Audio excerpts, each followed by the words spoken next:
Olá, meus amigos, minhas amigas, estamos de volta aqui na Metacosmo, um lugar para você despertar e expandir a consciência com o uso da inteligência natural. Meu nome é Fernando Avance e hoje nós iremos falar sobre o extremo egoísmo, ou melhor, o extremo egocentrismo.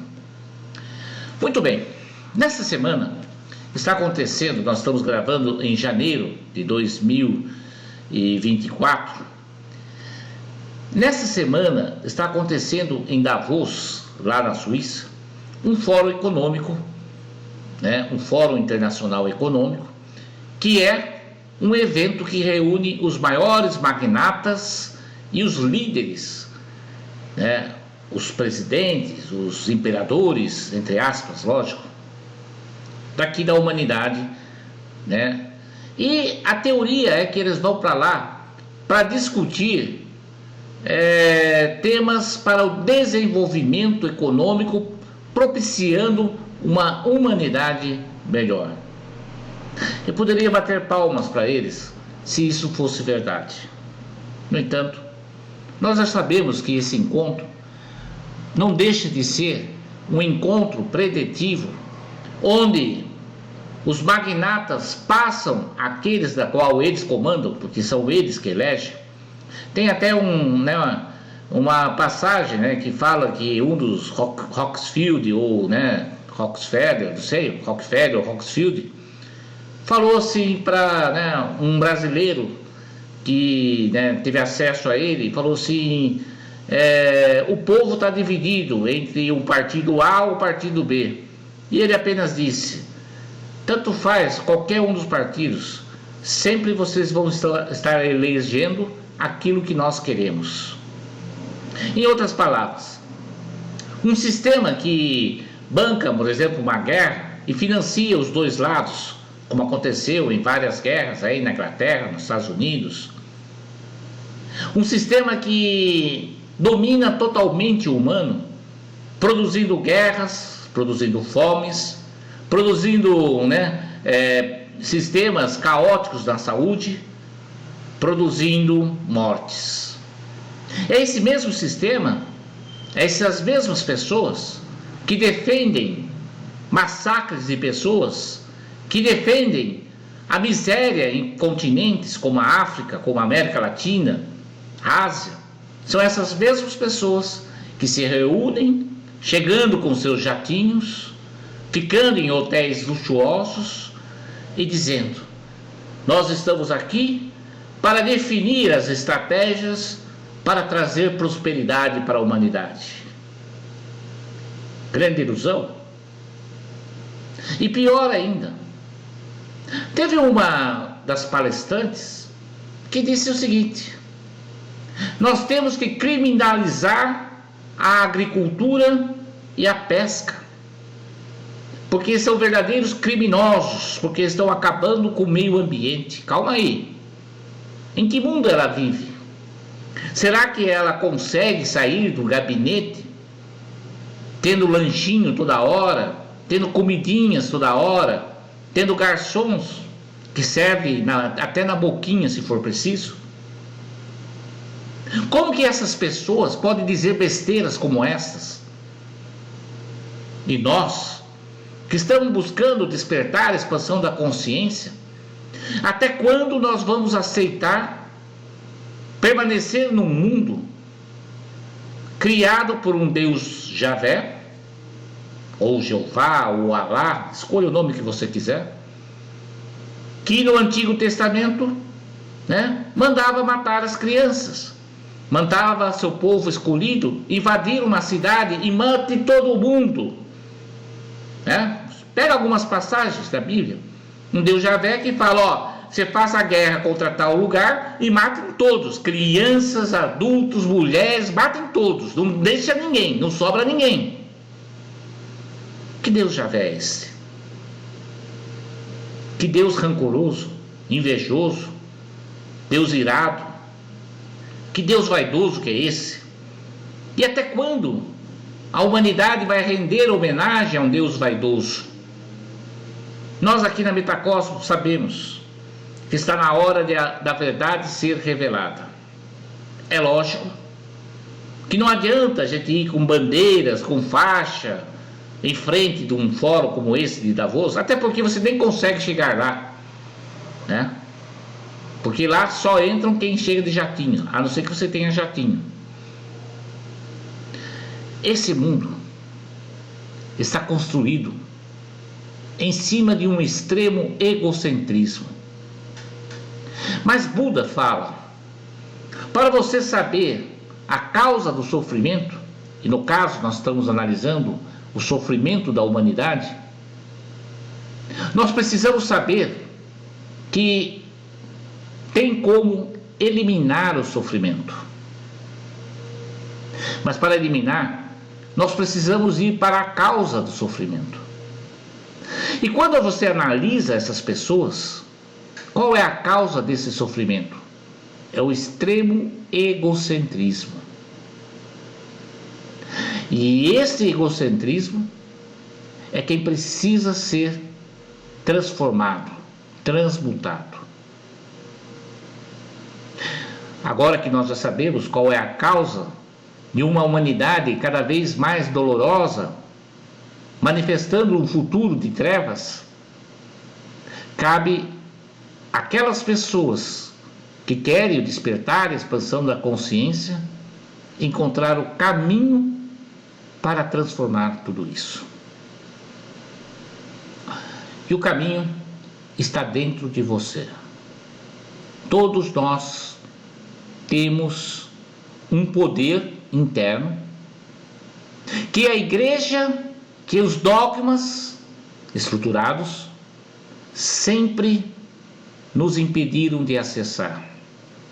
E é por isso que aqui na Metacosmo nós estamos começando a estudar a gnose. Gnose significa busca do conhecimento.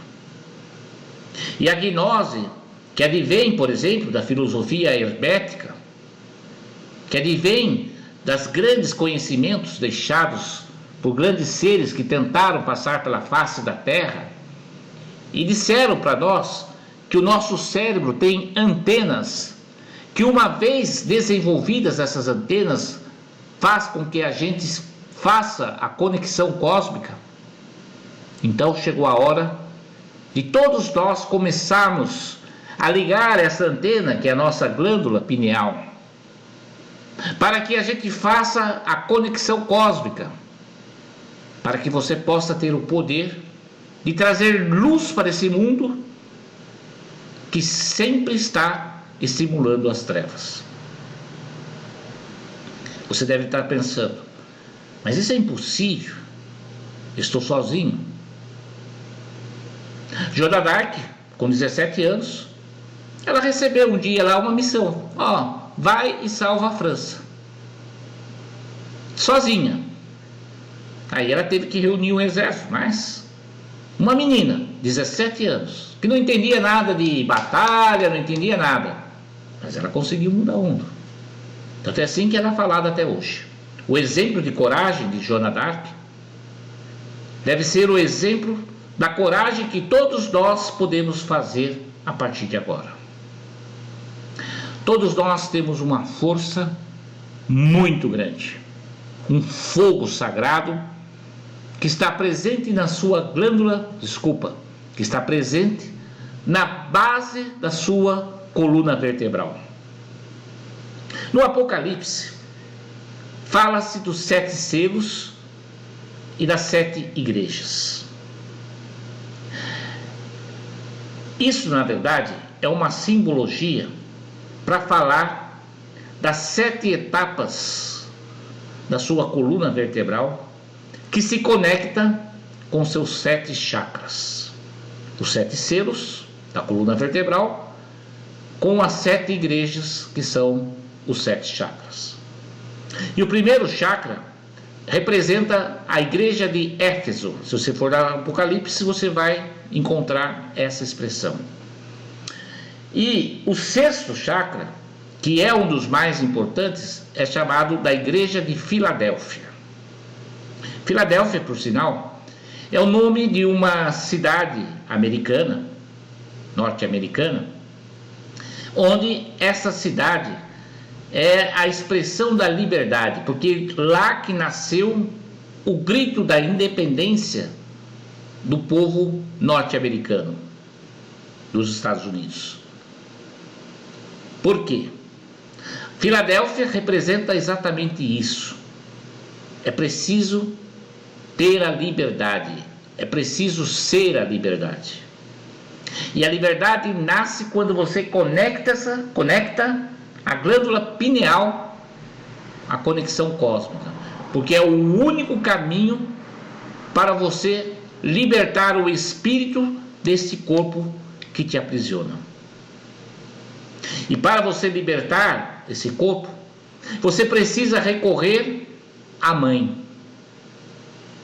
E quando eu falo mãe, eu estou falando das nossas mães pleidianas, as 7 irmãs, que vieram para esse planeta para ajudar o espírito a sair da prisão deste corpo. Tudo isso está na gnose. Na base da coluna vertebral existe a serpente adormecida. É uma referência muito grande à alegoria de Adão e Eva. O que Eva, pela sua intuição, trazida pelas nossas mães pleidianas, que nos trouxeram a intuição, o sexto sentido, para que você pudesse conseguir libertar-se da matéria. Quando a serpente, que também é conhecida pelo povo egípcio como a sabedoria, a serpente então poderia ser Sofia. A palavra Sofia significa sabedoria, mas Sofia é a emanação do Logos, Cristo, que criou a Eva para que ela pudesse nos dar a libertação do sofrimento e da dor. E quando ela come o fruto proibido, inspirado pela serpente, ela atinge o êxtase da alma. Como que ela conseguiu atingir o êxtase da alma? Quando ela descobre a magia sexual. Por incrível que pareça, nessa semana, o Papa Francisco diz: o prazer sexual é um grande presente de Deus. Existe verdade nessa frase. Tá certo que ele não explica quem é Deus. Ele não explica que você é um Deus. E que esse prazer sexual, o verdadeiro prazer, vem da Kundalini. Quem é a Kundalini? A Kundalini é a serpente que ativa o sagrado feminino dentro do seu corpo. Porque quando você sabe usar a energia da Kundalini, ela sobe, atinge a sua glândula pineal, promovendo o êxtase da alma. E é esse êxtase da alma que desce para o seu coração e aí gera a luz. Essa luz capaz de transformar a água em sangue. E agora você vai começar a entender 2 passagens do Novo Testamento que talvez nunca ninguém te explicou. Mas eu vou te abrir agora. Se você pegar o Mestre Jesus, ele, tirando aquilo que criaram de mentiras, porque o catolicismo distorceu todas as palavras de Jesus. Mas, quando a gente estuda a gnose, nós vamos descobrir 2 milagres de Jesus que você talvez ache bonito, mas não consegue entender.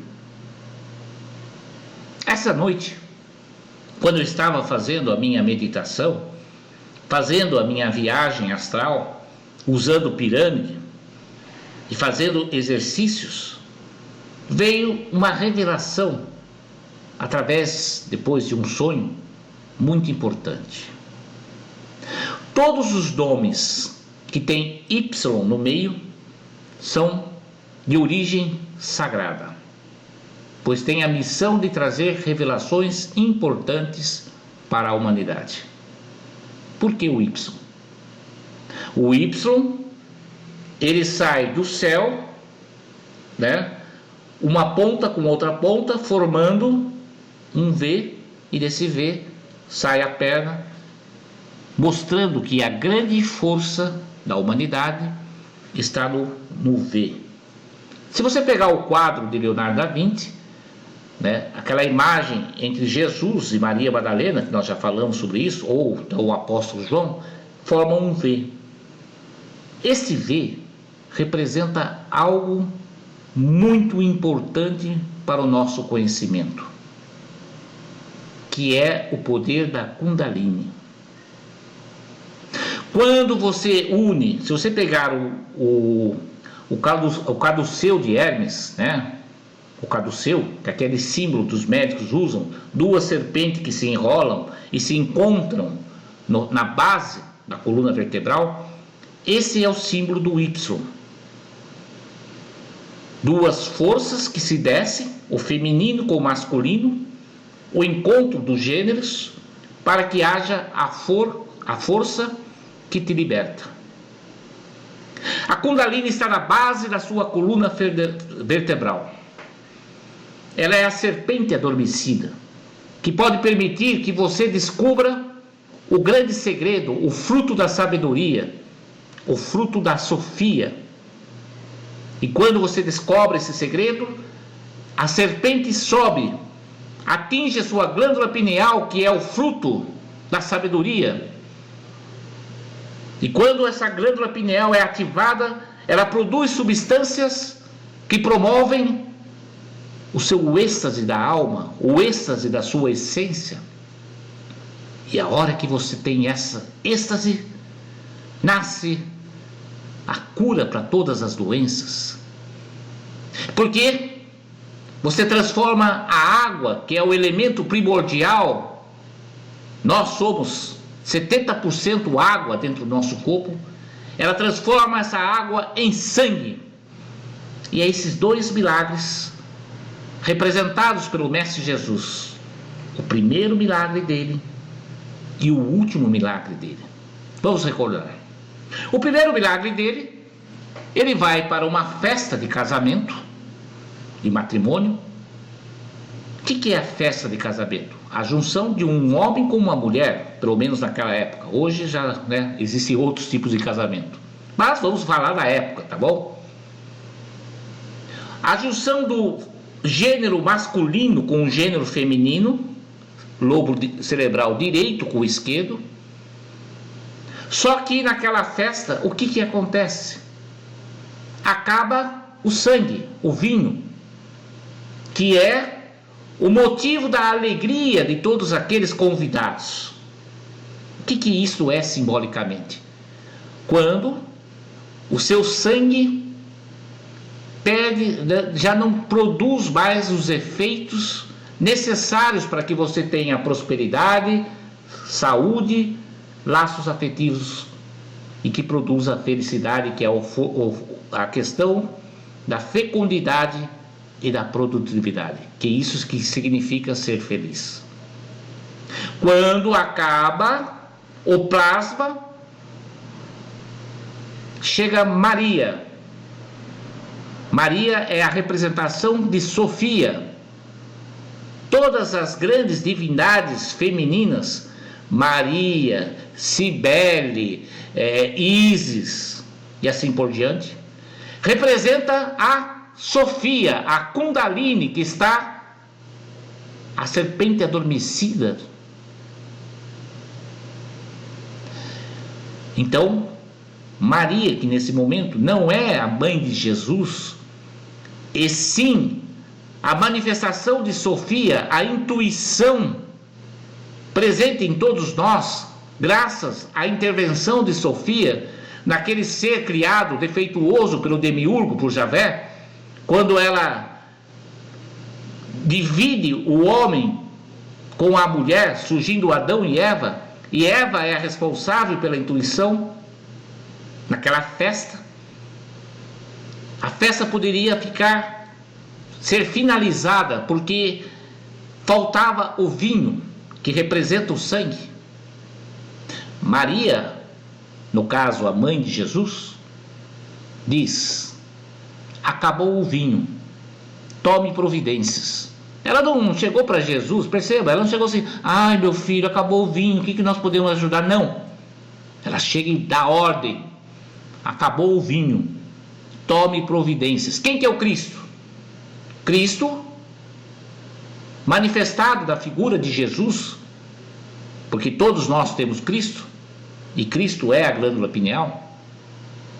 Naquele momento, aquele ser que representa o Cristo ouve Maria, que representa a Sofia, e diz para ela: mulher, ainda não chegou a minha hora.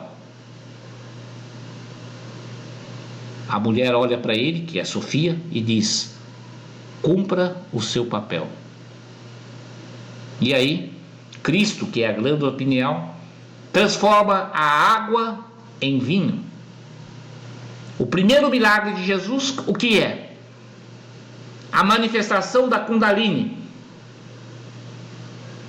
E o último milagre de Jesus, que é a última ceia, ele novamente diz bem claro para todos: olha, sempre que vocês quiserem a manifestação da glândula pineal do Cristo, vocês transformem o vinho no meu corpo, porque vinho é a Sofia, o sangue. Se transforme o sangue, porque eu estarei nesse sangue. O Cristo se manifesta. E o que ele faz naquela simbologia? Ele une o vinho à água. Novamente, ele nos passa o conhecimento que, olha, se vocês quiserem libertar-se desse mundo, somente pela Kundalini, que está na base da sua coluna vertebral, que é a serpente adormecida. Você precisa fazer com que a serpente adormecida, que é a Sofia, suba para a glândula pineal. Ao subir para a glândula pineal, para o Cristo, o êxtase da alma produzirá uma substância que os indianos chamam de Suananda, que descerá para o seu coração e irá transformar a água em vinho. Portanto, quem é a Kundalini? A Kundalini é o Espírito Santo, é a mãe. Um teólogo católico, acho que ele foi expulso da religião católica, na época, Leonardo Boff. Eu não gosto das teorias dele, até porque ele é um dos pais da teologia da libertação, que para mim é erros e mais erros dogmáticos. Mas, em um dos livros dele, porque quando você vai fazer o despertar, a expansão da consciência, você tem que pensar além da caixa. Então, eu tenho que estudar o que todos falam. E ele diz num livro que o Espírito Santo é feminino. E esse é um dos motivos que ele foi expulso, né? Na época era o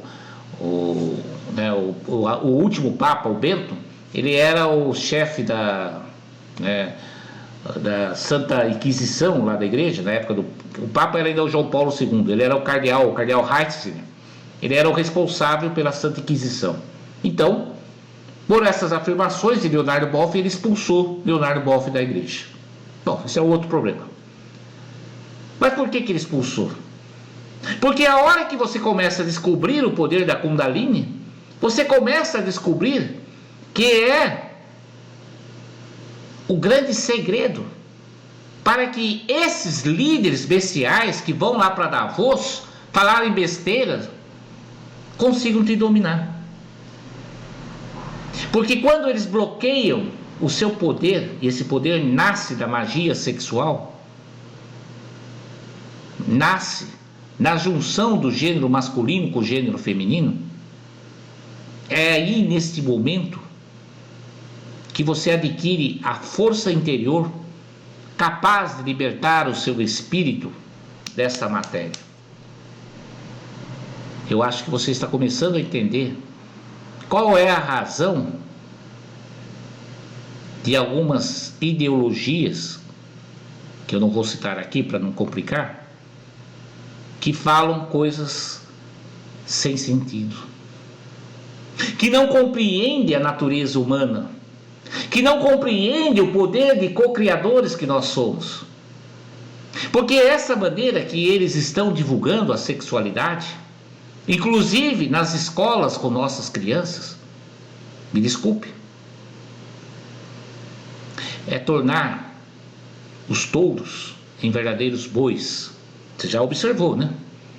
O touro que é castrado, né, vira um boi. E qual que é a diferença do touro? É que ele não é castrado, ele é o criador, criativo. E os bois, verdadeiros, né, mansinhos, né, inofensivos. Por quê? Virarão comida. O touro não vira comida.